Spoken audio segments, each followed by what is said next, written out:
Assalamualaikum warahmatullahi wabarakatuh. Bismillahirrahmanirrahim. Nahmaduka ya ghafuru ya syakuru. Masalli wa sallim barik ala sayyidina maulana Muhammadin wa ala alihi wa sahbihi asma'in nama ba'du. Kita tidak bosan-bosan cerita ini karena ini khazanah kita. Di kitab Nailul Ma'mul itu, di kitab Usul Fiqih, saya berkali-kali cerita ini karena ini untuk menunjukkan bahwa Quran itu liqaumi ya'qilun, liqaumi yatafakkarun. Ada seorang kiai, seorang ustadz, kiai dulu itu emang orang soleh, alim terus jadi kiai. Kalau kiai sekarang tuh macam-macam, nganggur terus ingin jadi kiai, terus daftar gitu. Ada lowongan di yayasan, masuk ingin jadi ustadz, karena dengar ada gajinya. Dulu tuh ada seperti itu, udah. Makanya dulu tuh kalau ustadz kiai pasti soleh karena dia alim terus ingin orang lain tuh mendapat ilmunya. Kalau sekarang nggak ada yayasan sehat, guru gajinya sekian. Yang nggak ingin jadi ustadz tuh daftar. Karena ada gaji. Apalagi ada kabar, ada gaji, ada mes, ada... Wah, yang daftar banyak ya. Tapi mentalnya ada kiai sebetulnya. Ya kalau sampean tanya itu baik bagus, ya setengah baik. Ya maksudnya setengah baik, ya ada baik. Ngajar itu kan baik. Tapi setengah saja karena motifnya itu nyari gaji, bukan ingin mencerdaskan umatnya Rasulullah SAW.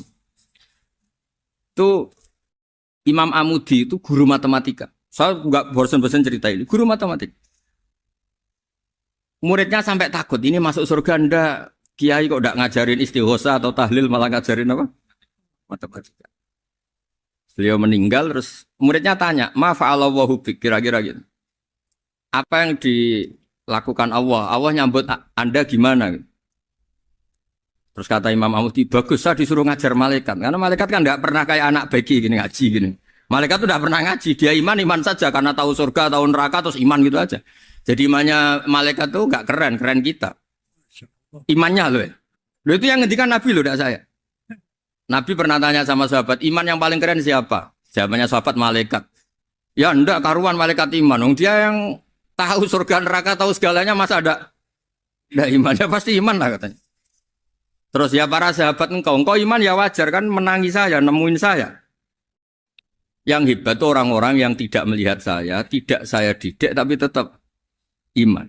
Karena dididik akal, ya tadi dididik Quran, apa dididik Quran. Sama siapa? Teks bahasa Arabnya masang. Terus Imam Amudi kata Allah, suruh dia ngajarin para malaikat cara menemukan saya. Malaikat dikumpulin terus Imam Amudi disuruh ngajar. Sama singkat kata-katanya Allah di mimpi itu.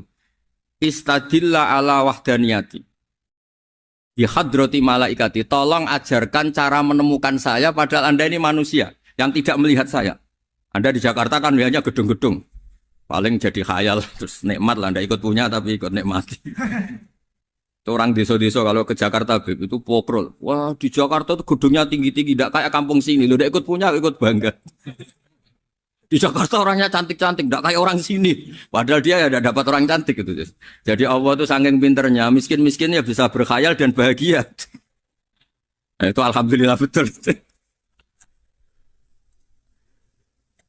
Akhirnya itu apa ini anak-anak begini saya tak niati ngajar standar anak-anak akademik. Terus pertama yang diajarkan hanya bilang gini, sama siapa teksnya? Ya malaikat wahi para malaikat. Terus beliau bilang, nisbatus naini wassalasah ila malanihayatalahu nisbatul far'i ilal asli. Angka itu jumlahnya berapapun, 2, 3 sampai triliunan. Semuanya itu nisbatul far'i ilal asli. Binisbat ilal wahid nisbatul far'i ilal asli. Angka 2 ya cabangnya 1, 3 cabangnya 1, 1 triliun ya cabangnya 1. Tetap yang asal usul adalah angka 1. Itu nangis semua malaikat. Cara Jawa itu mandekman kue iman kaya imanku. Makanya imannya umat Rasulullah SAW itu PD-nya, yakinnya kayak imannya malaikat. Kalau Tuhan itu 1. Karena angka agak bisa dimulai kecuali dengan angka 1. Makanya nisbatus naini wassalasah ila ma nihayatalahu iku nisbatul far'i ilal asli. Semuanya itu nisbatnya cabang ke induk. Berarti semua alam raya ini tetap asal usulnya 1. Yaitu qul huwallahu ahad. Nah, itu namanya akal. Umatnya Rasulullah itu ditinggali mukjizat akal lewat panduan Quran sehingga meskipun kita tidak menangi Rasulullah, tidak menangi sahabat, kita tidak tahu malaikat Jibril, tapi cara iman kita ini tidak kalah keren. Yakin hakul, yakin. Terus kedua, gambar. Kamu gambar rumah, gambar hewan, gambar apa saja, mesti dimulai satu titik. Entah gambar kamu bagus, entah jelek, tetap dimulai satu titik. Nah, titik ini namanya nuktotul wujud. Semua alam raya dimulai dari satu titik, yaitu nuktotil wujud. Makanya Quran dimulai bismillah, dan bismillah itu dipilih sama Allah pakai pertama ba itu ada titik. Itu kata semua ulama, itu titik itu singkatan dari bi kana makana wa bi yakunu mayakun. Karena saya semuanya ada. Bi itu karena saya. Jadi makanya santri-santri beki, tidak usah bayangkan kamu jadi wali terus bisa terbang ke Mekah, tidak usah. Kalau terbang ke Mekah ya sudah umroh aja bayar. Kalau enggak ya maklaran KBH atau apa. Pokoknya cari gratis. Ya gratis kan, dapat orang 10 gratis. Satu. Terus orang enggak umroh-umroh dirayu-rayu supaya umroh. Repot. Itu pelanggaran fikih itu. Kalau orang punya utang itu wajibnya nyaur utang dulu gitu. Wah repot. Saya itu juga sering bingung di kampung-kampung. Gus sama umroh. Kenapa? Dapat gratisan. Minta uang saja buat nyaur utang. Enggak boleh. Wah, secara fikih yang wajib itu nyaur utang bukan umroh. Enggak boleh Gus diminta uang, enggak boleh, harus umroh. Udah gitu saya ini bingung Gus mau umroh. Enggak nikmati. Kenapa? Disuruh ngajar Gus. Repot semua kalau ibadah mergawe ya gini bingung semua. Ya saya mohon anak-anak BK semuanya yang seneng Quran itu harus seneng sampai kayak saya sehingga tahu. Mencari Tuhan dengan cara tauhid yang berbasis akal itu sedzahir imannya malaikat. Jika di kelasmen iman itu manusia ulul ilmi, kita-kita yang nekuni ilmu itu nomor 1 prakteknya. Karena nomor 1 itu Allah karuan kan syahidah wa, Allah kan gak tertandingi syahidah wa annahu la ilaha illallah. Terus wal malaikatu, malaikat kan karuan karena langsung menyaksikan surga. Dan ketiga apa? Wa ulul ilmi. Berarti prakteknya kan nomor 1. Kalau kompetitornya semuanya manusia, ulul ilmi nomor berapa? 1 kan? Nah nomor 3 kan dari Allah, malaikat, ulul ilm. Berarti kalau kompetisinya antar manusia nomor berapa? 1 kan? Nah kenapa ulul ilmi di nomor 3 kan tapi dari Allah, malaikat, ulul. Kerennya kayak apa? Karena cara iman ulul ilmi itu enggak ada ragunya sama sekali. Kamu ragu enggak kalau 2 itu cabang dari 1, asalnya 1? Enggak pernah ragu kan? Semua gambar seruat apapun dimulai dari 1 titik. Ragu enggak? Enggak kan? Nah, imannya umatnya Nabi karena dipandu oleh Quran itu seyakin itu, sehakul yakin itu. Nah, itu terus Jubair bin Mut'im jadi iman. Am khuliqu min ghairi syai'in am humul khaliq. Terus kata Allah lagi, kalau kamu tidak percaya saya yang bikin langit bumi ya gampang dong. Kamu saja yang ngomong kalau kamu yang bikin. Paling orang sepakat kamu stres. Terus hanya ayat gitu, am khalaqus samawati wal ardh. Kalau kamu tidak yakin Allah yang bikin, ya silakan Anda klaim saja kalau kamu yang bikin langit bumi. Bala yukinun. Kamu juga gak mau kan dibilang stres. Ya, ini ngaji ilmu dulu, nanti bagian terakhir ijazah. Bismillahirrahmanirrahim. Ini riwayatul Bukhari. Haddatsana Abdullah bin Yusuf, haddatsana Les, haddatsana Sa'id al-Maqburi an-Nabi Hurairah radhiyallahu anhu qala an-Nabiy sallallahu alaihi wasallam. Ma minal anbiya'i nabiyyun illa qad u'tiya minal ayat ma mithluhu amana alaihi al-bashar. Wa inna ma kana alladhi utituhu wahyan awhahu wa ilayya fa arju an akuna aktsarahum tabi'an yaumal qiyamah. Terus kita tahu semua nabi itu punya mukjizat. Ya, semua nabi itu punya apa? Mukjizat. Mukjizat itu hal yang luar biasa yang memastikan manusia itu tidak bisa menyainginya atau menandinginya. Dan rata-rata mukjizat Nabi dulu itu fisik. Misalnya ontanya Nabi Soleh itu kan onta tapi keluar dari batu, itu kan aneh. Aneh sekali. Atau tongkat Nabi Musa bisa simsalabim mengeringkan laut apa? Merah. Semua Nabi itu punya mukjizat dan semuanya berbentuk fisik. Kecuali mukjizatul Rasulullah Shallallahu Alaihi Wasallam itu berupa Al-Quran. Al-Quran itu konsep ilmiah. Terus kata Rasulullah SAW, tapi saya karena Quran itu justru berharap pengikutku besar dan sampai hari kiamat. Sekarang kita logika ya. Andekan kamu punya tongkatnya Nabi Musa. Kalau kamu suka uang, kepikirannya dijual apa dipakai?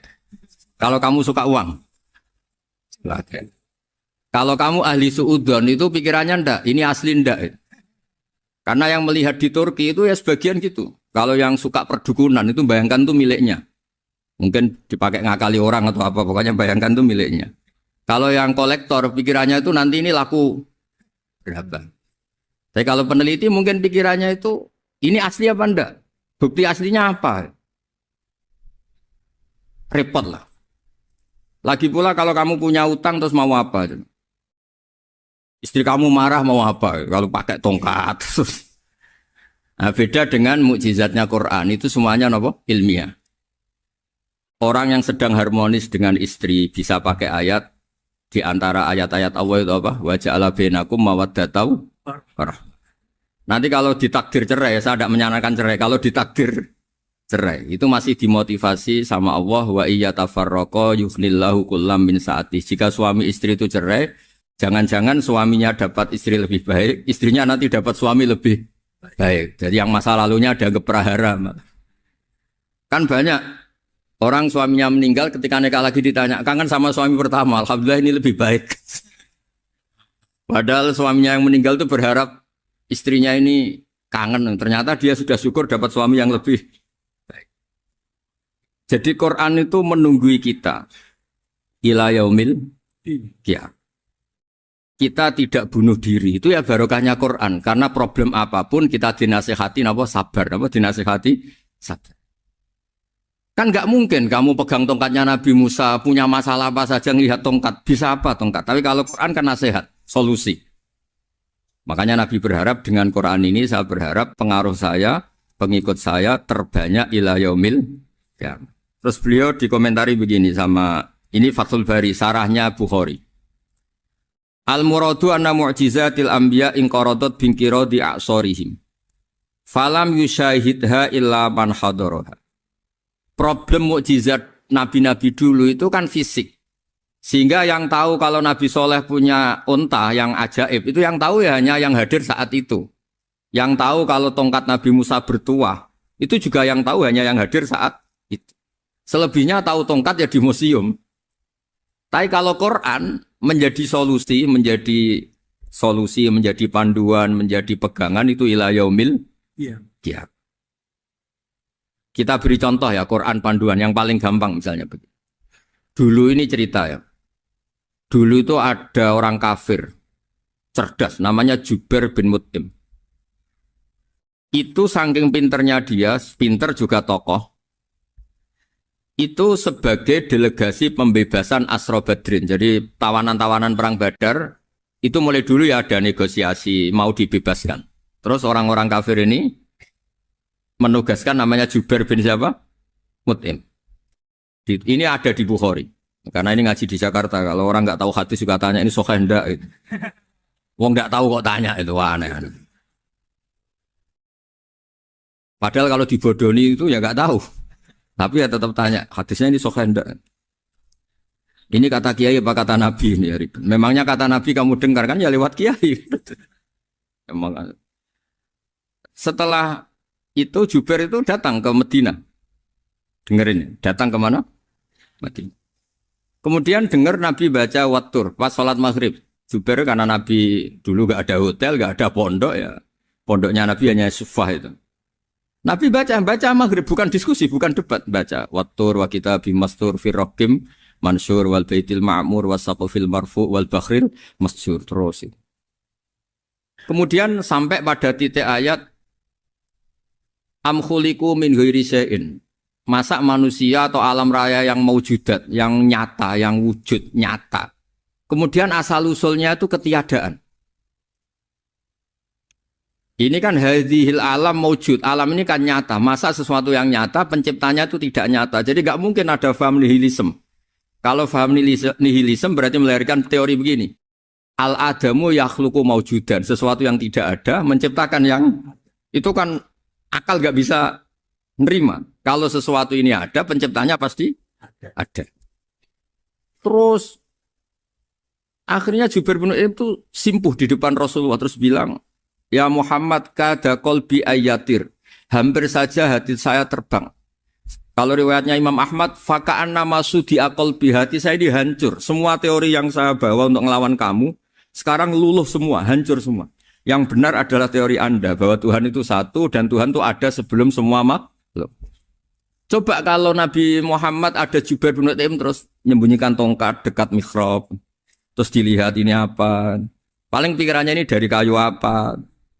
Terus yang bentuk tongkat itu tukang pemahatnya siapa. Kok kurang keren kalau di Blitur gimana ya. Kan malah panjang.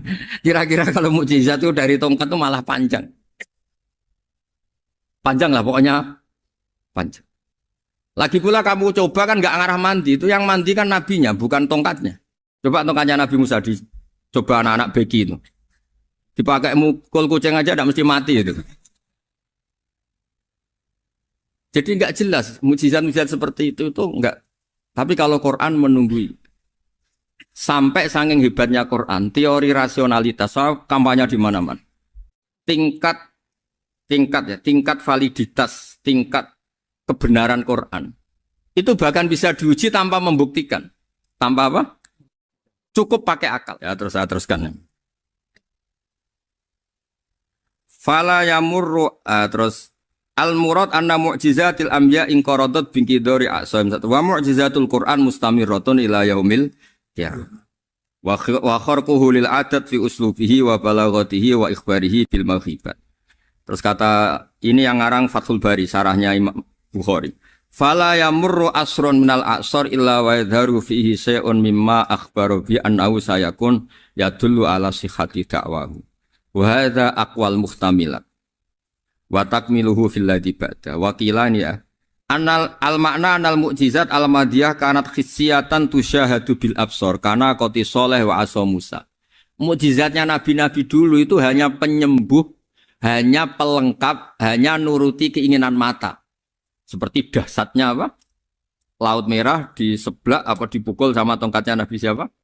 Itu semuanya itu hanya memanjakan mata. Urusan mata. Terus wow itu. Tapi kalau mukjizatnya Nabi Muhammad itu berdasar akal. Maksudnya berdasar akal nih dengerin ya. Dengerin betul. Ketika Laut Merah terus tersibak kan wow itu keren kan? Terus kita bilang menyimpulkan, wah kita tidak akan mampu. Itu bodoh sekali kesimpulan kita tidak akan mampu. Meskipun bikin nyamuk Anda juga tidak mampu. Loh untuk memutuskan tidak mampu saja kok sampai pertunjukan seperti itu tuh laopo, cek goblok gitu. Nah kalau kita karena umat yang pinter untuk memaksa kita nggak mampu, Allah bilang Inna wa la yastahi ayadriba mathalam ma ba'ud. Kita melihat nyamuk langsung berkesimpulan tidak mampu. Saya berkali-kali cerita nyamuk itu sudah kecil, masih punya urat, uratnya kayak apa? Masih punya kuman, kumannya seberapa? Ya enggak? Nyamuk itu kecil, punya organ tubuhnya punya urat. Itu kalau kamu pinter, antara tongkatnya Nabi Musa menyibak Laut Merah sama nyamuk itu sama-sama berkesimpulan melahirkan satu faham bahwa kita tidak. Loh, untuk memaksa tidak mampu saja kok nuju pertunjukan ada onta keluar dari batu, Nakotu Soleh, ada tongkat yang bisa mengeringkan laut. Cik goblok ya. Nah kita alhamdulillah ada jenis goblok yang seperti ini.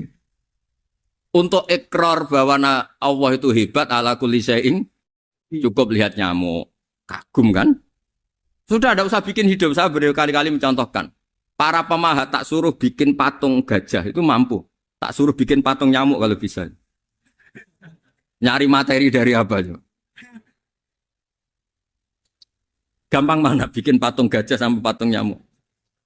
Gajah, makanya Allah bikinnya contoh itu untuk ijaz itu pakai nyamuk, bukan pakai gajah. Itu kalau ustadz-ustadz yang agak jorok malah contohnya nyamuk, Gus. Itu kecil. Itu kayak apa? Di dalamnya dia hamil.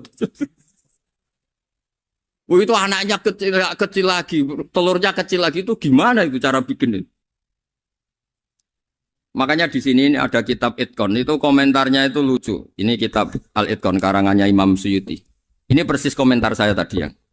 Kata Imam Suyuti, pengarang kitab Itqan, wa ya imma khissiyah wa imma akliyah. Jadi mukjizat itu ada yang fisik, bisa dilihat indra, panca indra, bisa dilihat akal. Wa aktsaru mu'jizati Bani Israil kanat khissiyah li baladatihim. Bilada itu goblok. Wakilati basairihim. Dasar wong goblok. Mukjizat itu ngenteni sing wow. Maksudnya dasar untuk ngakui Allah hebat saja kok nunggu hal-hal yang seperti itu. Paham ya? Mergo likil latin apa aklihim. Wa aksaru mu'jizati hadil ummah akliyatun li farati dzakaihim wa kamali afwahihim. Dan mukjizatnya umat ini semuanya berdasar akal karena sudah cerdas. Jadi andaikan kita melihat tongkatnya Nabi Musa menyibak Laut Merah dengan melihat nyamuk, kesimpulan kita sama. Sama-sama wow, sama-sama keren, sama-sama memastikan kita tidak mampu. Makanya terus Quran menerangkan ya wa ma min dabatin fil ardi wala ta'iri yatiru bi janahihi illa umamun amsalukum. Jadi keseharian kita lihat burung kok terbang. Itu sudah ayatun min ayatillah. Paham ya? Dados niki kudu bangga ditunggoni napa Quran, nggih ditunggoni napa Quran. Wa mu'jizatul Quran tusyahadu bil basirah fayakunu mayatabi'u li ajlihi aksar. Terus li annal ladzi yusyahadu bi ainir ra'si yang qaridu bingkiradi musyahidi. Sesuatu yang tampilan dahsyatnya itu disaksikan mata, maka itu bisa habis. Era tongkat Nabi Musa seperti itu habis enggak? Bisa mengeringkan Laut Merah habis kan? Tapi era mukjizatnya Quran ila yaumil qiyamah. Ya contoh sosial, saya kembali lagi ke sosial. Kamu punya teman awet atau punya istri awet, itu konsepnya ya wal kadhiminal ghaidh, agak gampang tersinggung. Coba kalau kamu setiap tersinggung putus, setiap tersinggung habis, kamu tidak punya teman, tidak punya istri. Sampai kita awet seperti ini, kalau kecewa ya wal kadhiminal ghaidh, ngempet. Termasuk saya ini, biasanya ngaji khusus terus bajak gini ya kecewa. Tapi barokahnya diwarai Quran wal kadhiminal ghaidh, ngempet Gus, ngempet. Terus kecewa sama teman, kenapa tidak putus? Karena wal afina aninna sudah, kalau kecewa maafkan. Coba kalau kita kecewa presiden dia, mau kecewa menteri dia, mau kecewa orang tua minggat. Ya kalau dicari, kalau tidak kan malu. Saya itu punya teman tak tanya, kecewa Gus sama bapak itu. Kenapa tidak minggat? Malu. Kenapa malu? Takut gak dicari. Itu orang tuh paling malu itu kalau keluar dari rumah nggak di. Saya punya teman lagi, saya ini takut mati Gus. Kenapa? Takut istri saya tidak nangis Gus. Itu kematian terburuk itu kalau mati tahu istrinya ada nangis, itu malu betul itu. Makanya jangan mati, pokoknya pastikan orang sekeliling Anda nangis itu baru berani mati, kalau enggak jangan. Ya jadi mukjizatnya Nabi itu luar biasa. Nah ini terus saya teruskan ya, makanya mukjizat terbesarnya Nabi adalah Al-Quran. Karena Al-Quran itu cerita tentang hukum-hukum akal, cerita tentang logika-logika peradaban. Misalnya logika peradaban, contoh paling gampang. Di Quran itu ada sekian ayat yang Allah cerita peradaban. Misalnya wa ahsinu innallaha yuhibbul muhsinin. Itu dikutip, terus kemudian disimpulkan dalam peradaban. Kata Sayyidina Ali karramallahu wajhah ngendikannya gampang. Ahsin man syi'ta takun amirah. Kamu berbuat baik saja sama seseorang, maka otomatis kamu akan jadi pemimpinnya. Ada orang nggak tamat SD, nggak tamat papa, gobloknya minta ampun. Tapi karena gaji seorang pakar, kamu tak gaji 1 bulan 1 miliar, perusahaan saya jadikan besar. Itu dikongkan ngalor ngidul ya nurut. Hanya karena dia ihsan. Terus wastaghni amman syi'ta takun nadhira. Saya ulang lagi. Wastaghni amman syi'ta takun nadhira. Dan kamu jangan butuh orang lain, siapapun dia, maka kamu akan setara. Misalnya ada menteri, orang antri mau salim, tapi kamu tidak butuh, kan tenang saja.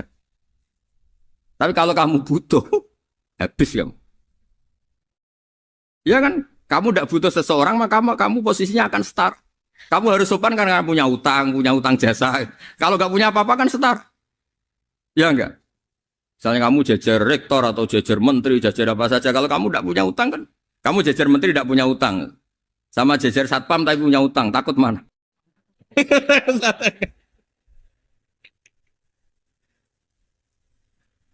Kalau butuh itu mesti kalah kan?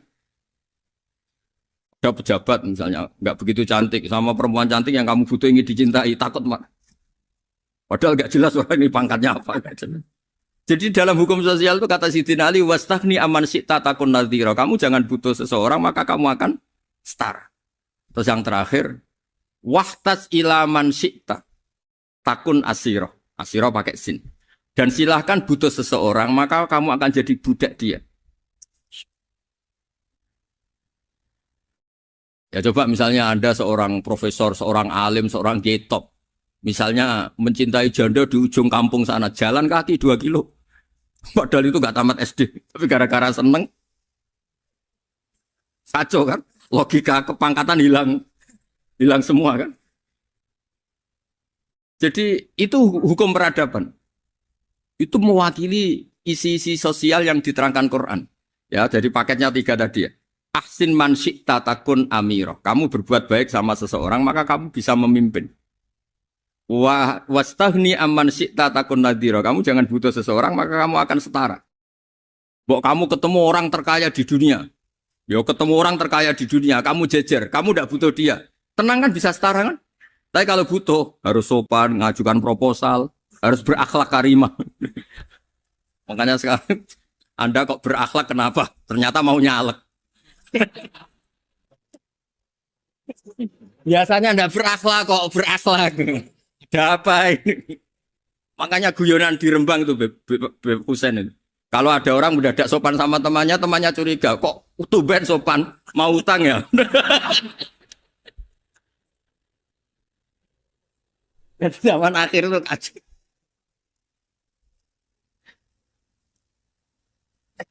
Ya di semua daerah gitu ya sama Pak Rektor ya.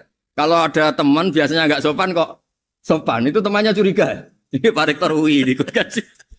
Kok tumben sopan, ada apa ya? Karena di mana-mana orang butuh itu pasti beretika. Kamu punya teman paling berdua. Kalau mau utang berakhlak gak? Atau misalnya kamu punya adik cantik terus punya teman berdua. Kalau cinta adik kamu berakhlak gak? Biasanya nggak sama sekali nggak berakhlak. Gara-gara butuh menjadi berakhlak. Ya jadi hukum sosial itu ya kuncinya 3 tadi. Ahsin man syi'ta takun amiro. Wastahni amman syi'ta takun nadhiro. Terus wahtas ila man syi'ta takun asiro. Kalau kamu butuh seseorang pasti kamu dibikin hina. Asir itu tawanan. Nah, Quran itu bicara sosial itu lengkap. Dan itu yang nunggui kita. Kita punya tetangga yang kurang baik, ya seneng. Punya tetangga baik, ya seneng. Kata Imam Syafi'i, saya berkali-kali cerita. Kok seneng semua Imam Syafi'i? Ya bagus lah. Kalau yang seneng saya enak lah. Dijak jagongan, dijak ngopi enak. Yang nggak seneng saya, gak ngarah utang. Uang itu nak, kamu punya tetangga gak seneng kamu. Aman kan? Aman. Gak akan pinjem uang kan? Pinjem mobil. Uang gak seneng kok. Makanya Imam Syafi'i itu kalau ngedikan luar Syafi'i, diceritain orang. Ya Aba Abdillah bagiannya. Ya Aba Abdillah orang itu gak seneng kau. Bagus lah. Loh kenapa bagus? Waman asa'a ilaika faqad atlaqaka. Orang yang gak seneng kamu maka membebaskan kamu. Gak akan pinjam uang, pinjam mobil, gak akan ganggu waktu kamu kan gak seneng. Justru yang seneng-senengi masalah pinjam terus. Imam Syafi'i itu orang yang anggap dunia itu selesai. Ada yang cerita, ya Aba Abdillah, orang yang tadi cium tangan engkau, yang hormat engkau, di luar maki-maki engkau, ngerasain engkau, ngata-ngatain engkau. Ya bagus lah. Kok bagus gimana? Berarti saya wibawa, depan saya tidak berani. Ya, berarti saya wibawa, di depan saya tidak berani. Berarti itu makomnya sudah kulillah, sumadarhum fi khawdihim, yal'abun, sudah dunia itu selesai, sudah agak penting semua. Nah, itu kalau kamu anak-anak beki ahli Quran sudah ayatnya kulillah sumadarhum fi khawdihim yal'abun, sudah lihat Allah saja agak penting, makhluk-makhluk itu udah makhluk semua agak penting, sepenting Allah. Nah, kita ini ditunggoni mukjizat seperti itu. Bayangkan misalnya kita ditunggoni tongkatnya Nabi Musa. Saya ngajar di sini terus ini tongkat. Terus nanti yang tanya, Gus itu kayu apa Gus?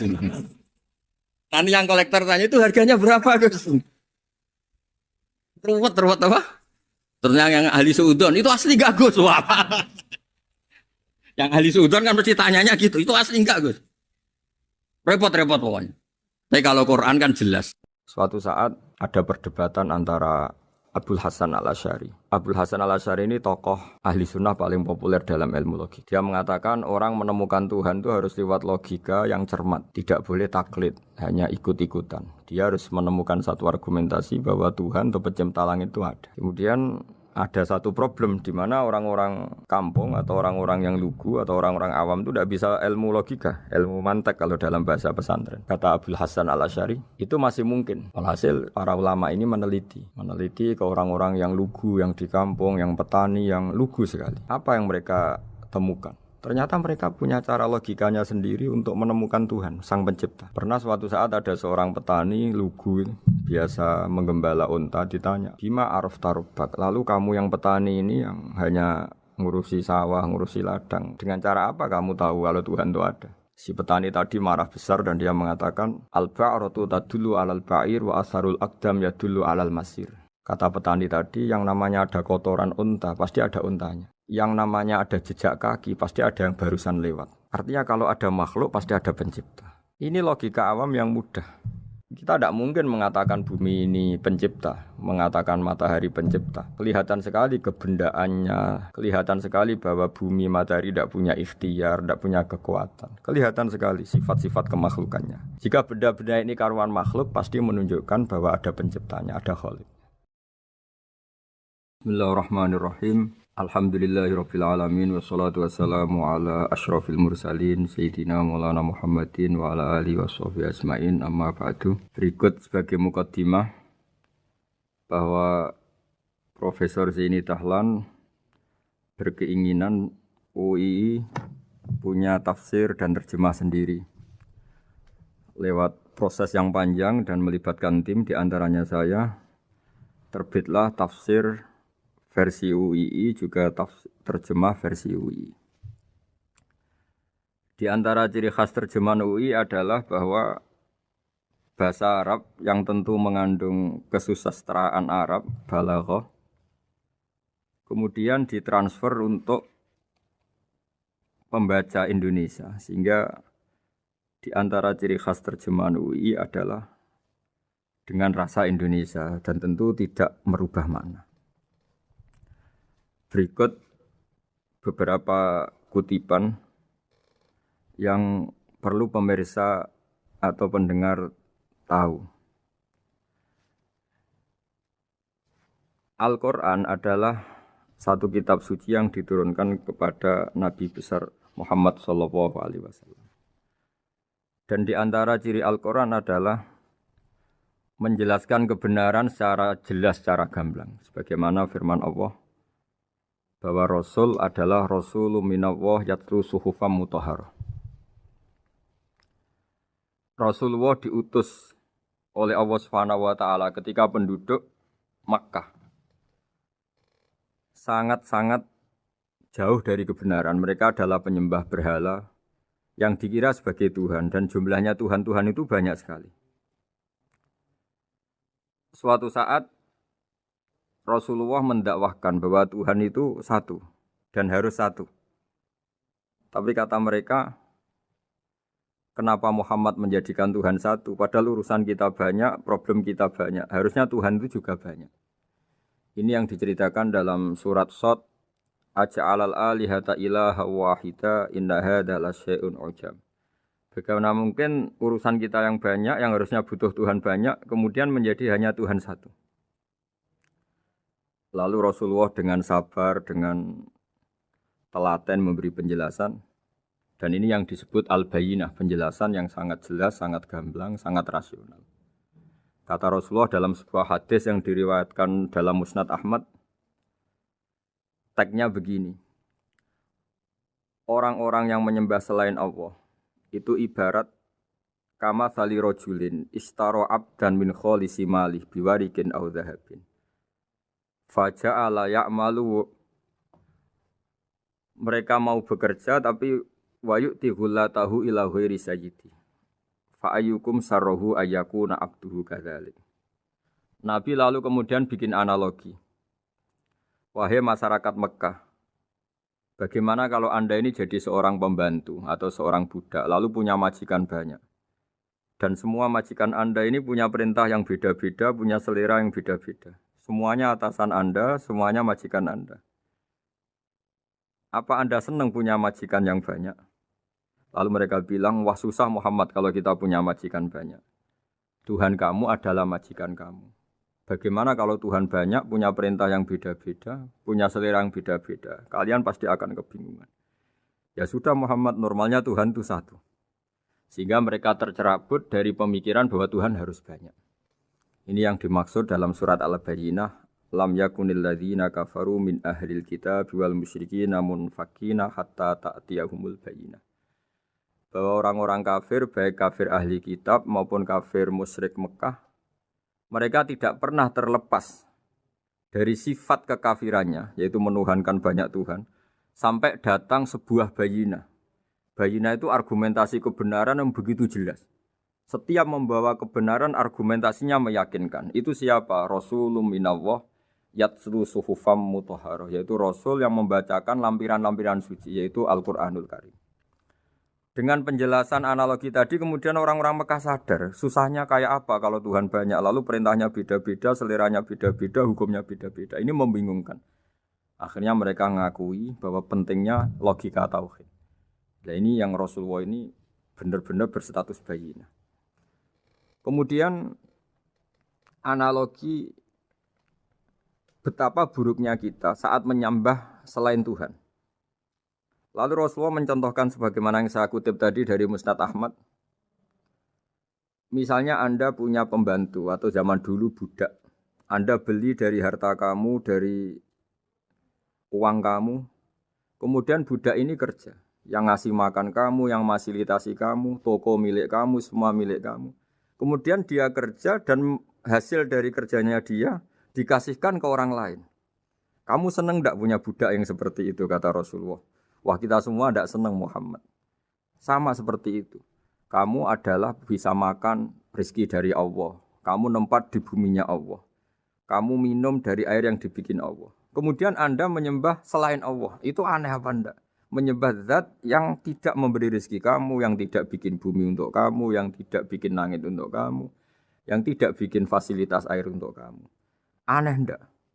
Semenjak itu mereka berpikir betapa buruknya mereka menyembah berhala, menyembah arca, menyembah Yesus, menyembah macam-macam. Nah ini yang disebut Rasulullah adalah orang yang benar-benar bayinah. Ketika melontarkan kebenaran, benar-benar jelas sehingga diterima secara akal yang sehat.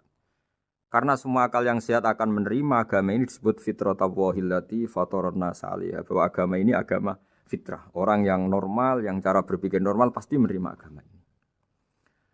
Nah, UII dengan terjemahan ini dan dengan tafsir ini ingin memberi penjelasan simbol-simbol yang ada di beberapa surat.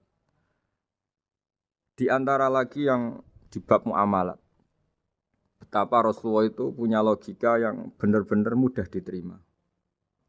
Dulu orang Arab dalam bab muamalat jual beli biasa menjual kurma masih kecil, masih belum jelas jadi kurma yang baik apa enggak. Kalau istilah orang Jawa masih pentil ini.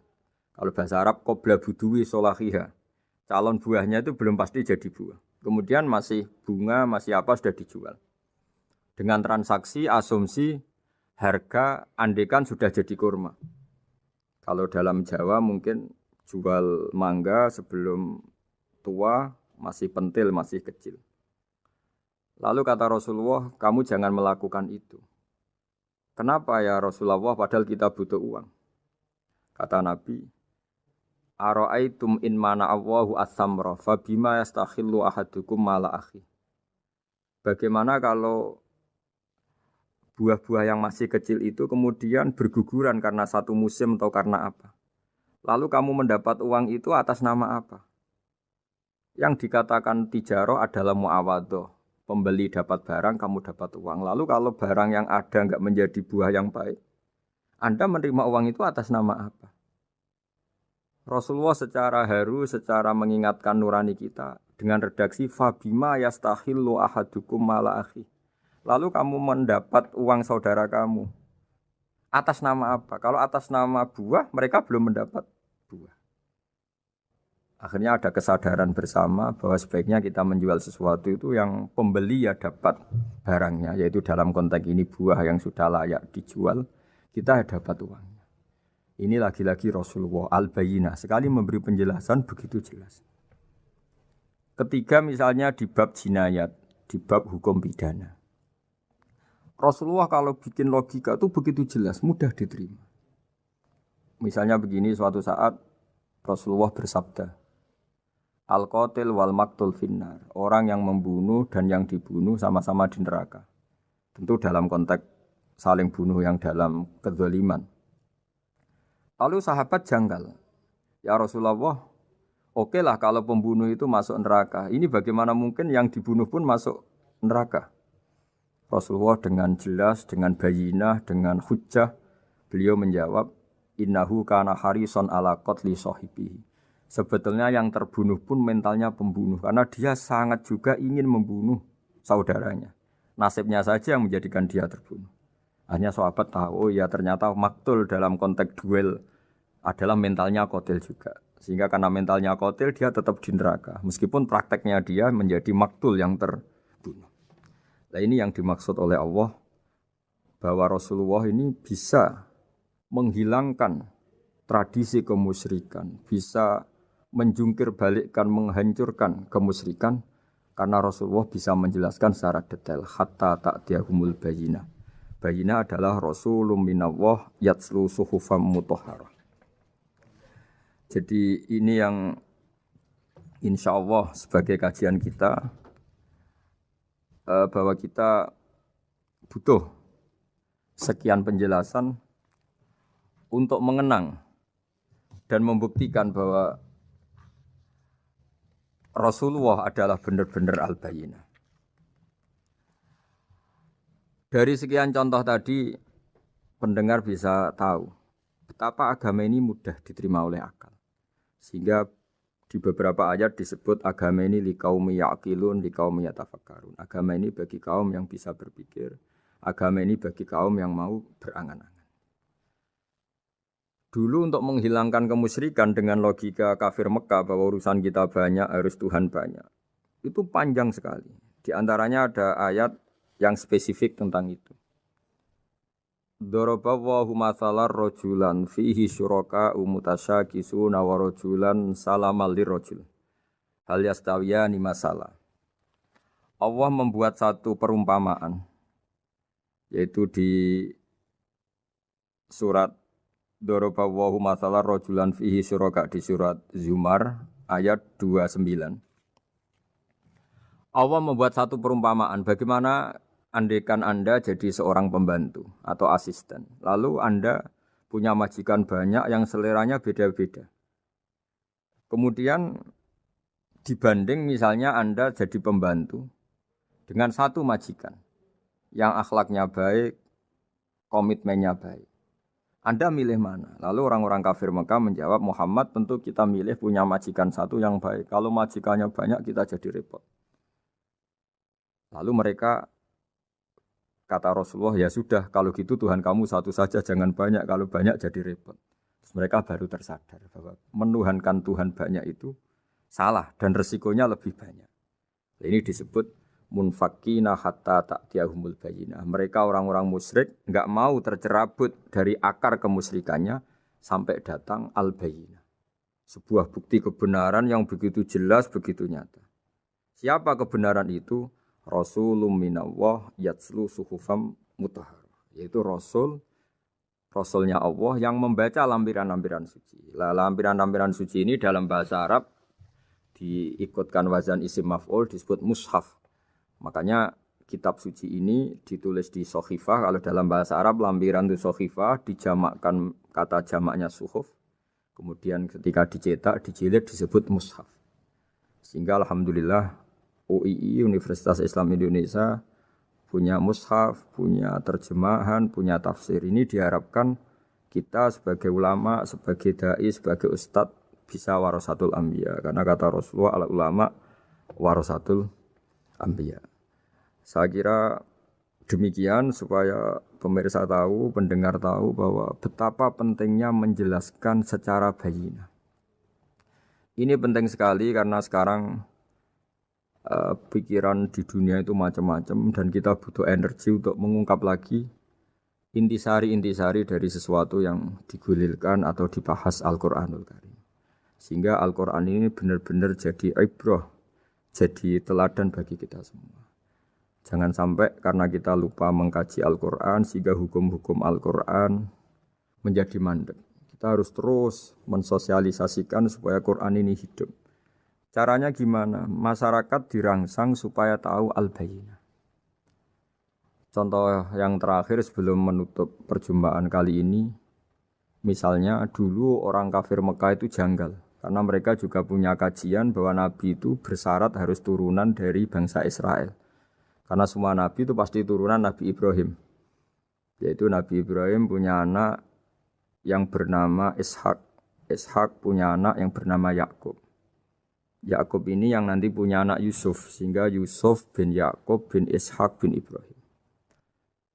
Ketika nabi-nabi ini hidup di Palestina, di Yerusalem, itu kayak jadi aturan bahwa nabi itu harus turunan Bani Israel.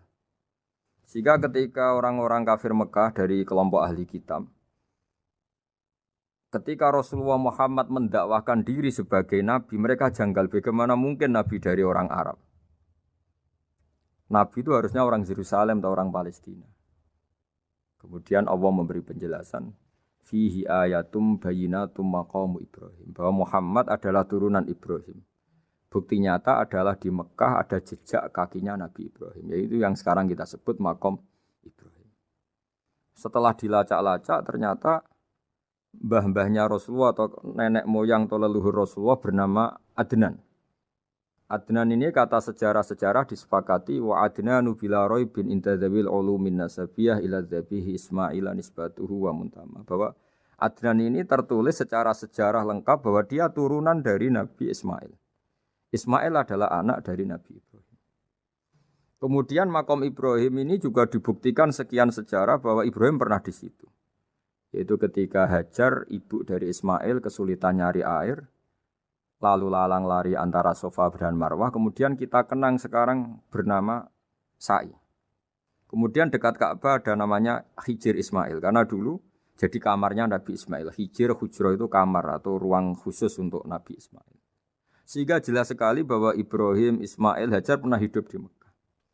Lalu lagi-lagi orang kafir Mekah yang dari kelompok ahli kitab sadar bahwa Muhammad jadi nabi layak karena dia juga turunan dari Ibrahim alaihis salam. Ini yang disebut fihi ayatum bayyinatum maqamu Ibrahim, bahwa di kawasan Mekah, kawasan Bakkah atau kawasan Hijaz jelas sekali ada jejak-jejak Nabi Ibrahim. Lagi-lagi ini bayyinah.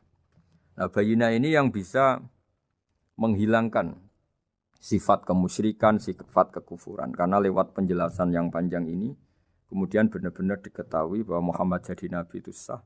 Karena dari segi dakwahnya benar, perilakunya benar, hujahnya benar. Sekarang dari segi nasab juga benar karena beliau termasuk keturunan dari Nabi Ibrahim alaihissalam lewat jalur Ismail. Ini penting kita ketahui dan perlu kita kaji supaya istilah-istilah di Al-Quran kita tahu. Makanya banyak istilah di Al-Quran misalnya wattaba'tu millata abai. Kita ngikuti agama leluhur kami. Di situ disebut ada Ibrahim, ada Ishak, ada Ismail, ada Yakub. Kenapa demikian pendengar? Bahwa karena agama ini butuh tradisi. Dan tradisi ini menjadi komunitas sosial. Sehingga ketika tradisi ini sudah mantap, insya Allah lewat kebenaran agama ini akan menyingkirkan kemusyrikan. Contoh paling mudah begini, Nabi itu melarang orang menyembah batu. Tapi kemudian dalam tradisi Islam sendiri ada orang sholat kemudian sujud. Yang secara zahir sujud itu mencium batu atau mencium masjid tempat kita sujud. Apalagi kita mencium Hajar Aswad. Secara kasat mata seakan-akan kita ini menghormati betul Hajar Aswad. Sehingga orang kafir mencibir. Muhammad itu aneh.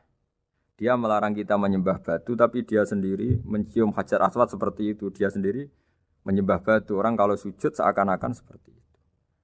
Tapi lewat penjelasan Nabi, bahwa kita sujud hanya kepada Allah. Kita kalau sujud baca sajadah wajhililladzi khalaqahu wa sawwarahu wa syaqqa sam'ahu wa basarahu bihaulihi wa quwwati fatabarakallahu ahsanul khaliqin. Wajah kami sujud kepada zat yang menciptakan wajah kami, yang mengasihi kita pendengaran, yang mengasihi kita pandangan. Hanya Allah saja yang ahsanul khaliqin, hanya Allah saja zat yang paling baik dalam penciptaan. Ini penting sekali saya katakan bahwa sehingga sujud kita yang seperti itu adalah simbol tawadhu. Tidak ada kaitannya dengan kita ini menyembah batu. Sehingga kita tradisikan ke anak-anak saat sujud baca subhana rabbiyal a'la wa bihamdi. Kita ajarkan mereka bahwa semua selain Allah adalah ciptaan Allah. Jadi andai kan nggak ada tradisi tauhid yang dijelaskan begitu detail. Saat kita haji bilang labbaik Allahumma labbaik, labbaik la syarika lak labbaik. Innal hamda wan ni'mata laka wal mulka la syarika lak. Ya. Setiap kita haji mengitari Hajar Aswad kita bilang nikmat semua dari Allah. Enggak ada syarik bagi Allah, enggak ada mitra bagi Allah, enggak ada sekutu bagi Allah. Sehingga karena ini kita maklumatkan, kita kumandangkan. Meskipun umat Islam itu mencium Ka'bah, mencium Hajar Aswad, enggak akan disalahpahami ini bentuk penuhanan kepada Hajar Aswad atau kepada Ka'bah. Karena kita ungkapkan innal hamda wan ni'mata laka wal mulka la syarika lak. Enggak ada syirik, enggak ada mitra bagi Allah. Sehingga dari sekian talbiyahnya Rasulullah kita tahu ini bentuk pemaklumatan tauhid. Bahwa tauhid harus dikumandangkan lewat kalimat-kalimat thayyibah, lewat pemikiran-pemikiran logika hujjah bahwa Tuhan pasti satu dan yang jadi Tuhan hanya Allah Subhanahu wa taala. Karena andekan ini tidak dikumandangkan, kemudian ada ritual yang secara lahir kasat mata nyium Hajar Aswad. Nanti seperti tuduhannya orang kafir bahwa Islam itu aneh, melarang menyembah batu, tapi nyatanya ada ritual mencium batu. Sebab itu tidak menjadi aneh ketika Imam Bukhari termasuk rawi besar, termasuk hadis sahih yang meriwayatkan Sayyidina Umar atau Umar radhiyallahu anhu. Itu setiap mencium Hajar Aswad beliau berkomentar, saya tahu betul kamu hanya batu. La tadurru wa la tanfa. Tidak memberi madarat, tidak memberi manfaat. Kalau saja saya tidak melihat Rasulullah mencium kamu, maka saya tidak mau mencium kamu. Dulu di era itu ada momentumnya. Kenapa sih Umar radhiyallahu anhu atau sahabat Umar susah-susah memberi penjelasan seperti itu? Karena dulu masih ada salah paham bahwa mencium batu itu identik dengan misalnya menuhankan batu atau mendewa-dewakan batu. Sehingga Umar berutuh memberi penjelasan. Sayyidina Umar memberi begitu penjelasan detail bahwa kamu hanya batu yang tidak mandoroti, tidak manfaat. Tapi secara tradisi sunnah Rasul kamu dicium, ya saya ikut. Ini penting sekali penjelasan-penjelasan seperti ini, maklumat-maklumat seperti labbaik Allahumma labbaik, sehingga semua ritual Muslim tidak disangka atau tidak disalahpahami sebagai pemuja materi. Lagi-lagi penjelasan yang detail ini disebut al-bayyinah. Rasulun minallah yatslu suhufam mutahharah. Kemudian ayat berikutnya disebut fiha kutubun qayyimah, bahwa dalam kitab suci Al-Qur'an itu banyak aturan-aturan atau catatan-catatan yang begitu lurus, begitu benar. Tentu karena kita ini orang Indonesia yang kalau mengakses langsung bahasa Arab mungkin kita masalah. Sehingga alhamdulillah Universitas Islam Indonesia menerbitkan seri terjemah juga seri tafsir, dan sekarang dibantu lewat acara ini kita berusaha atau membantu para pendengar untuk lebih memahami lebih jauh. Sahabat Indonesia yang kami hormati, berikut kita mulai kajian tafsir yang dikeluarkan oleh UII. Mari kita mulai dengan surat Al-Baqarah. Bismillahirrahmanirrahim. Alif Lam Mim. Dzalikal kitabul la raiba fihi hudal lil muttaqin. Di sini diterjemahkan Alif Lam Mim ini termasuk ayat-ayat yang oleh para ulama dianggap mutasyabihat. Artinya kita tidak boleh memaksakan maknanya. Kita cukup iman bahwa itu dari Allah Subhanahu wa taala. Ini termasuk ayat-ayat yang kita percaya bahwa ada makna yang diinginkan Allah, tapi kita tidak perlu menduga-duga Apa sepersisnya makna itu? Dzalikal kitab la raiba fih, kitab ini tidak ada yang diragukan. Hudal lil muttaqin, petunjuk bagi mereka yang bertakwa. Sahabat Unisia yang kami cintai, yang kami hormati, muttaqin dari kata kerja ittaqa yattaqi ittiqaan. Maknanya adalah menjaga diri. Ada 3 kelas muttaqin dalam terminologi para ulama, istilah yang dikeluarkan para ulama. 1, muttaqin orang yang menghindari perilaku syirik atau perilaku kekafiran.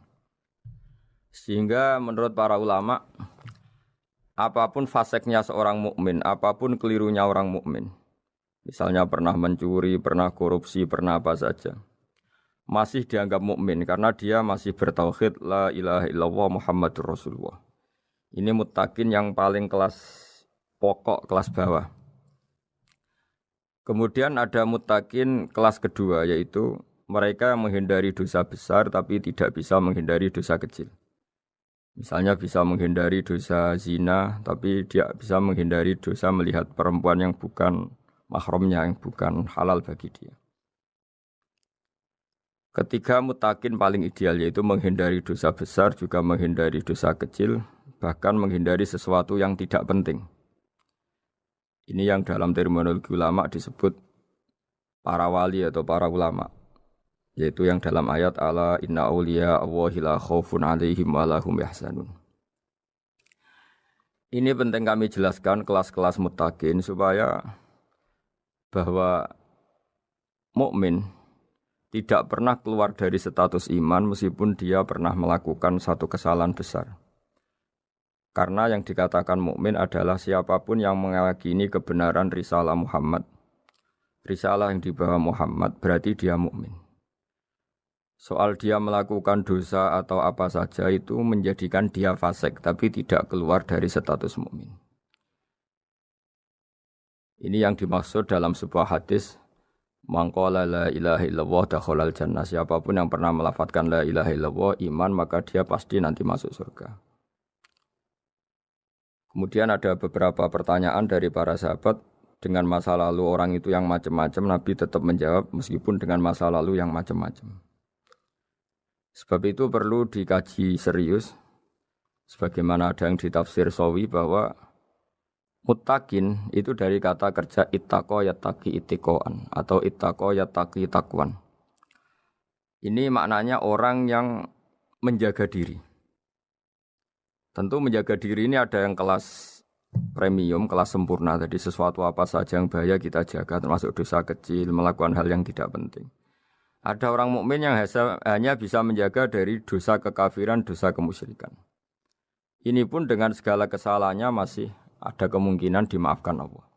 Karena Allah pernah berfirman, innallaha la yaghfiru ayyushraka bihi wa yaghfiru ma duna dzalika liman yasha. Allah tidak akan memaafkan dosa syirik, tapi Allah masih bisa memaafkan atau masih berkenan memaafkan dosa di luar syirik. Kemudian yang perlu dimengerti oleh sahabat Indonesia adalah makna la raiba fihi. Ini yang perlu kami ungkap, bahwa Al-Quran ini tidak ada keraguan padanya.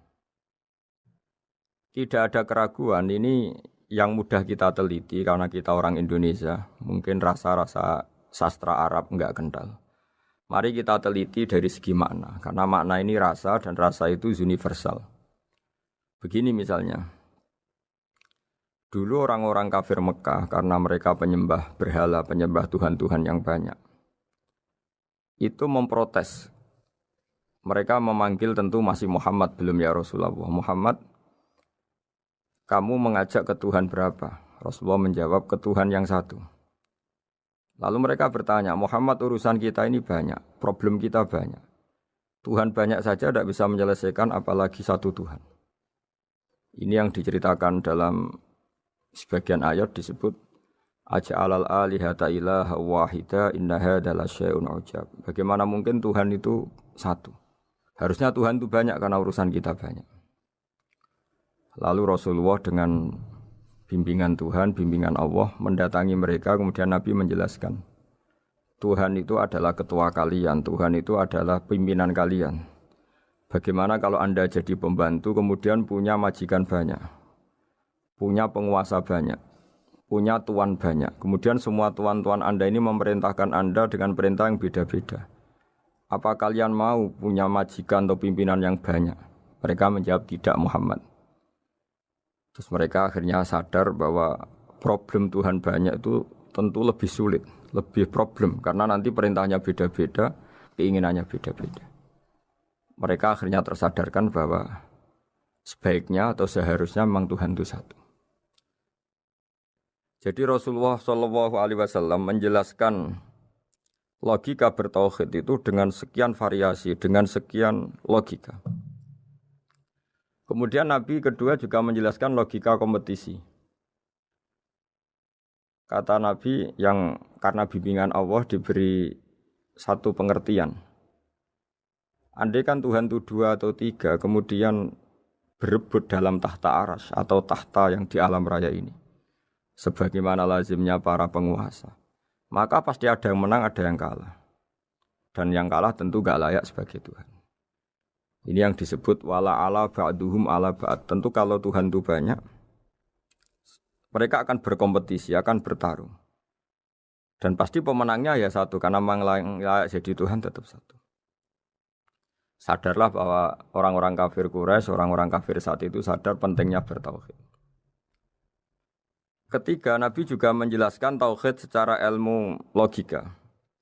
Begini para pendengar. Kalau dalam teori ilmu tauhid yang agak jelimet dijelaskan begini. Jika ada 2 Tuhan, maka alam raya ini enggak menjadi alam. Logikanya adalah 2 Tuhan ini bisa kamu katakan sama-sama kuat. Ketika sama-sama kuat kemudian ingin menciptakan langit. Yang satu ingin menciptakan bumi, yang satu menolak menciptakan bumi misalnya. Atau yang satu ingin menciptakan langit, yang satu menolak ingin menciptakan langit. Kemudian ternyata bumi ini terbukti wujud. Logika awam adalah yang berhasil menciptakan bumi berarti Tuhan, yang gagal atau kudrohnya gagal, kemampuannya gagal tidak bisa menciptakan bumi, gagal menjadi Tuhan. Ini logika awam. Logika ini pun kita terima. Tapi kalau menurut logika ahli tauhid, ahli pakar-pakar logika, cara berpandangan begini. Ketika Anda mengatakan ada 2 Tuhan yang sama-sama kuat, kemudian terbukti yang satu mampu menciptakan bumi, yang satu tidak. Bahasa Anda mengatakan sama-sama kuat ini sudah batal dari awalnya karena terbukti bahasa Anda salah, sama-sama kuat ternyata yang satu tidak mampu. Sehingga dalam pikiran orang-orang ahli tauhid mengatakan membayangkan Tuhan saja itu enggak kebayang karena turunan kata ini pasti selalu salah. Karena tadi misalnya dikatakan andai kan ada 2 Tuhan, kemudian yang satu mampu menciptakan bumi, yang satu tidak. Padahal Anda tadi bilang sama-sama kuat, ternyata terbukti yang satu tidak kuat. Berarti kata Anda sama-sama kuat ini salah. Ini pula yang diajarkan Rasulullah lewat bimbingan Allah, lewat wahyunya yang disebut Lau kana fihi ma alihatun illallahu la fasadata. Karena kalau ada 2 Tuhan pasti kamu sifati sama-sama kuat. Ternyata sifat sama-sama kuat ini batal demi hukum karena ternyata yang satu tidak mampu menciptakan bumi. Atau kamu sifati 2 Tuhan ini sama-sama lemah. Itu tidak mungkin lagi karena ternyata bumi ini terbukti wujud. Pasti penciptanya ini tidak yang sangat kuasa. Jadi logika-logika tauhid sedemikian dibangun oleh Rasulullah lewat bimbingan Allah Subhanahu wa taala. Logika keempat supaya kita iman dan tambah kuat imannya adalah logika yang mudah dicerna oleh kebanyakan orang atau yang bisa diindra. Begini misalnya dalam sebuah ayat di surat Al-Kahfi, kemudian di awal surat Al-Ahqaf, kemudian di sebagian surat At-Tur, ada penjelasan begini. Ketika Rasulullah mengajak manusia menyembah Allah, kemudian orang-orang kafir tanya, lalu Tuhan kamu siapa Muhammad? Tuhan saya adalah Allah menciptakan langit bumi. Terus mereka berandai-andai, ada Lata, ada Uzza, ada Manat, ada Hubal. Itu Tuhan-Tuhan kami. Terus Rasulullah bertanya, apakah Tuhan-Tuhan yang kamu sembah itu memberi kontribusi saat langit dan bumi diciptakan? Mereka menjawab, tidak Muhammad, itu Tuhan-Tuhan yang kami bikin. Begitu juga asumsi tentang Tuhan-Tuhan yang lain. Apakah Isa ikut menciptakan bumi atau menciptakan langit? Tentu jawabannya tidak. Karena Isa lahir di bumi, orang tahu tanggal lahirnya, tahu tahunnya, dan sebelum ada Isa juga sudah ada bumi. Sehingga untuk menetapkan tauhid, berkali-kali Quran tanya, Amman khalaqas samawati wal ardo, siapa sih yang menciptakan langit bumi? Siapa sih yang menurunkan air dari langit? Siapa yang mengatur ini, itu, ini, itu? Akhirnya mereka menjawab, itu semua Allah Muhammad. Begitu juga kemungkinan setan, misalnya setan itu fisik atau makhluk atau apa saja yang tidak kita lihat. Kemudian setan itu lewat rayuannya, lewat tipu dayanya ingin disembah. Kata Allah menjelaskan ini, ma asyadduhum khalqas samawati wal ardi wala khalqa anfusihim. Kamu tidak perlu takut sama setan atau apalagi menuhankan setan. Setan itu tidak yang punya reputasi menciptakan langit dan bumi. Bahkan setan tidak bisa menciptakan dirinya sendiri. Ini menjadi pengetahuan bagi kita betapa bagi pakar-pakar tauhid, ahli tauhid, ketika setan nyatanya diusir dari surga, itu pun versi mereka. Versi mereka pun mengatakan seperti kita bahwa setan itu diusir dari surga dan ya keluar dari surga. Kalau setan itu Tuhan, tentu diusir gak mau karena di surga itu nikmat. Ketika setan diusir dari surga ya keluar, dia juga jadi makhluk yang hina-dina. Berarti dia tidak punya kekuasaan bahkan pada dirinya sendiri. Dipaksa keluar dari surga ya keluar, dipaksa menjadi ahli neraka jadi ahli neraka, dipaksa jadi apa saja juga dia akan jadi seperti yang dipaksakan. Ini menunjukkan bahwa setan adalah tahta kudratillah, tahta qahrillah, tahta satwatillah, bahwa setan pun dalam kendali kekuasaan Allah. Makanya Allah mengatakan kamu tidak usah menyembah setan, tidak usah nurut sama setan. Setan itu lemah sekali. Karena faktanya dia tidak bisa memaksakan keinginannya. Ini yang oleh Allah disebut dalam firman-Nya inna kaidas syaitani kana dhaifa. Setan itu lemah sekali. Ini perlu saya sampaikan ke para pendengar Unisia bahwa bertauhid itu ada sekian logika. Logika kelima adalah logika orang awam. Awam sekali. Suatu saat ada perdebatan antara Abul Hasan al-Asy'ari. Abul Hasan al-Asy'ari ini tokoh ahli sunnah paling populer dalam ilmu logika. Dia mengatakan orang menemukan Tuhan itu harus lewat logika yang cermat. Tidak boleh taklid, hanya ikut-ikutan. Dia harus menemukan satu argumentasi bahwa Tuhan atau pencipta langit itu ada. Kemudian ada satu problem di mana orang-orang kampung atau orang-orang yang lugu atau orang-orang awam itu tidak bisa ilmu logika, ilmu mantek kalau dalam bahasa pesantren. Kata Abu Mansur, kata Abul Hasan al-Asy'ari, itu masih mungkin. Walhasil para ulama ini meneliti ke orang-orang yang lugu, yang di kampung, yang petani, yang lugu sekali. Apa yang mereka temukan? Ternyata mereka punya cara logikanya sendiri untuk menemukan Tuhan, Sang Pencipta. Pernah suatu saat ada seorang petani lugu biasa menggembala unta ditanya, Bima araf tarubak, lalu kamu yang petani ini yang hanya ngurusi sawah, ngurusi ladang, dengan cara apa kamu tahu kalau Tuhan itu ada? Si petani tadi marah besar dan dia mengatakan, Al-ba'ratu tadullu alal ba'ir wa asharul aqdam yadullu alal masir.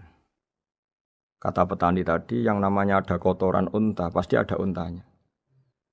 Yang namanya ada jejak kaki, pasti ada yang barusan lewat. Artinya kalau ada makhluk, pasti ada pencipta. Ini logika awam yang mudah. Kita tidak mungkin mengatakan bumi ini pencipta, mengatakan matahari pencipta. Kelihatan sekali kebendaannya, kelihatan sekali bahwa bumi matahari tidak punya ikhtiar, tidak punya kekuatan. Kelihatan sekali sifat-sifat kemakhlukannya. Jika benda-benda ini karuan makhluk, pasti menunjukkan bahwa ada penciptanya, ada khalik. Dalam logika Bedui tadi, si Bedui tadi, kalau ada kotoran sapi, pasti ada sapinya. Meskipun sapinya sudah sekarang nggak terlihat, mungkin sudah jalan kemana. Sama, kalau ada jejak kaki, meskipun orang yang tadi lewat sudah kita nggak tahu, tapi kita pasti tahu, pasti ada yang lewat. Ini yang dimaksud dalam bahasa Arab, al-ba'ratu tadullu alal ba'ir, kalau ada kotoran sapi atau kotoran unta, pasti ada untanya. Wa atharul aqdam yadullu alal masir. Kalau ada jejak orang lewat, pasti tadi ada orang lewat. Nah, semua metode ini digunakan semua oleh Rasulullah. Logika yang bagi intelektual, logika bagi kaum awam, logika bagi kaum menengah. Ya tidak awam, tidak intelektual. Semuanya digunakan. Semuanya jadi media untuk memastikan bahwa logika tauhid ini logika pilihan. Logika yang benar-benar logika. Sehingga dalam banyak ayat disebut agama ini liqaum yaqilun, liqaum yatafakkarun. Bagi kaum yang bisa berpikir, bagi kaum yang punya akal. Lalu kemudian kami teruskan alladzina yu'minuna bil ghaibi. Ini kata ghaibi bukan kayak dalam bahasa Indonesia misalnya setan atau hantu disebut barang gaib. Kata ghaibi dalam bahasa Arab adalah perbandingan atau lawan kata dari al-musyahad yang bisa disaksikan langsung lewat indera. Kita orang mukmin iman bahwa surga ada, padahal kita tidak pernah melihat surga. Kita mukmin iman bahwa neraka ada, padahal kita belum pernah melihat neraka. Ini sesuatu yang maghoba anil absor, yang mata kita tidak melihat, fisik kita tidak menyentuh. Kita pun iman. Asal sesuatu itu mansus ya, dikatakan secara eksplisit oleh Quran dan hadis. Kalau dalam bahasa usul fikih disebut al-mansus. Ciri mukmin diantaranya adalah yang paling pokok alladzina yu'minuna bil ghaibi. Iman dengan sesuatu yang enggak kelihatan. Lalu kemudian para ulama cara pandang beda-beda. Bedanya bukan karena mereka bertentangan enggak, tapi ini menurut kelas rasa yang berbeda-beda. Bagi orang-orang sufi, Allah itu tidak bisa dikatakan al-ghaib, sesuatu yang enggak kelihatan. Karena Allah itu begitu jelas, az-zahir. Kata orang sufi, Allah itu zahir. Begitu juga dalam Asmaul Husna disebut Allah itu az-zahir. Begitu jelas. Karena orang yang akalnya mapan, hatinya mapan, melihat satu lemari yang bagus, pasti langsung mensifati bahwa pembuatnya adalah orang yang hebat. Orang yang melihat mobil mewah atau pesawat yang canggih, pasti kepikiran pertama adalah pasti pembuatnya canggih. Sehingga eksistensi pembuat pesawat itu adalah orang hebat, itu langsung tertanam ketika melihat pesawat itu hebat. Bagaimana mungkin seseorang ragu akan kehebatan pembuat pesawat ketika melihat detail-detail pesawat? Pasti langsung kepikiran kalau pembuatnya itu hebat.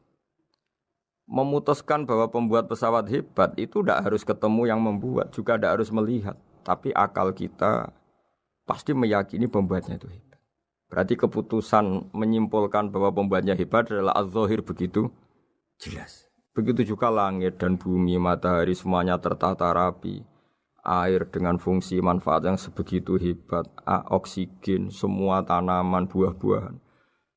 Meskipun kita tidak pernah melihat Tuhan, tapi akal kita, nurani kita pasti berkeyakinan dan tahu betul pasti pembuatnya itu zat yang super hebat, super bijaksana.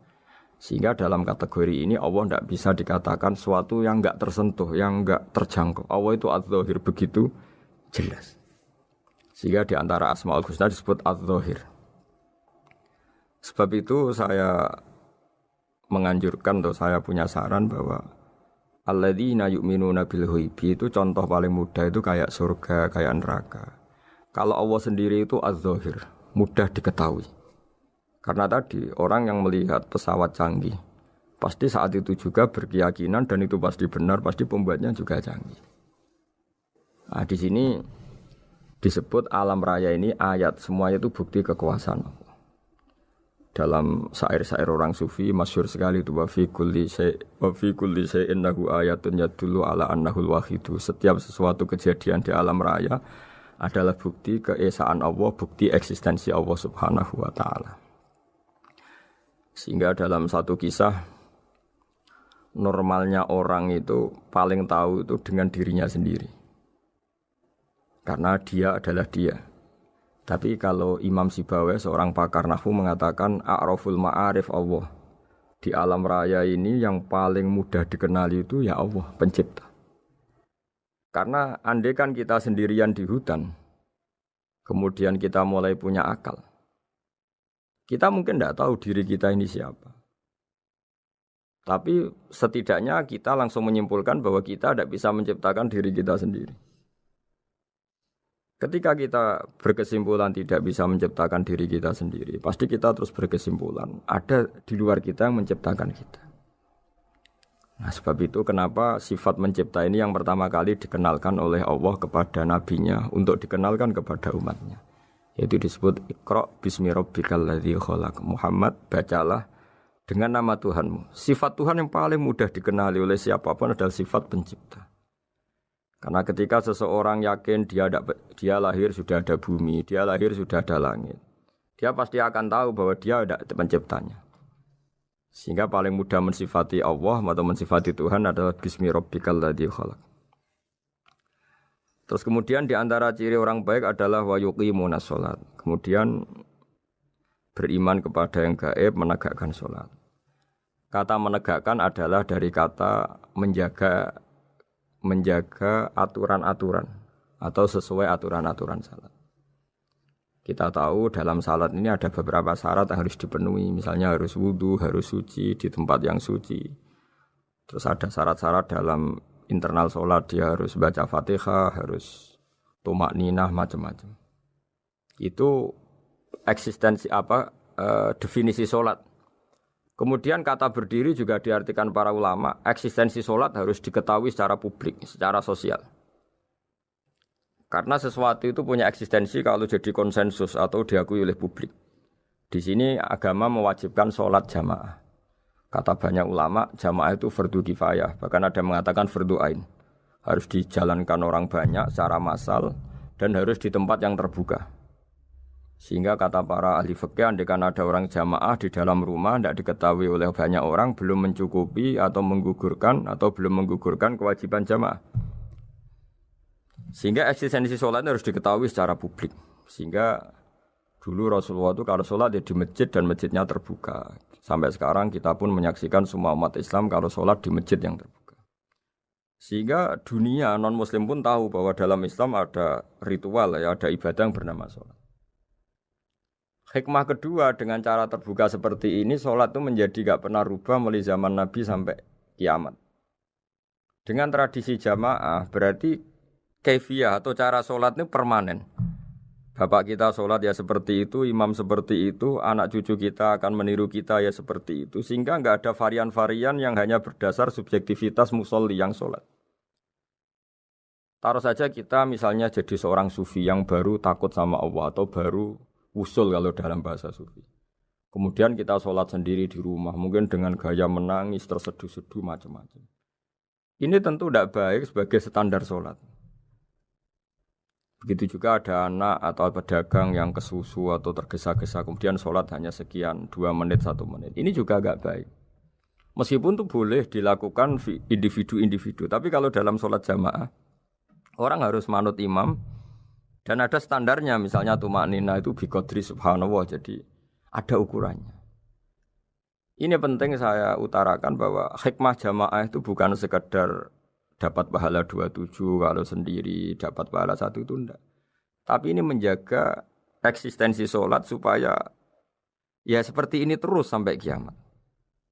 Sehingga orang Indonesia atau orang Afrika, orang mana saja, itu ketika haji atau ketika saling berkunjung di negara lain, itu enggak akan kaget dengan cara-cara sholatnya, karena seluruh dunia kaifiyahnya caranya sama.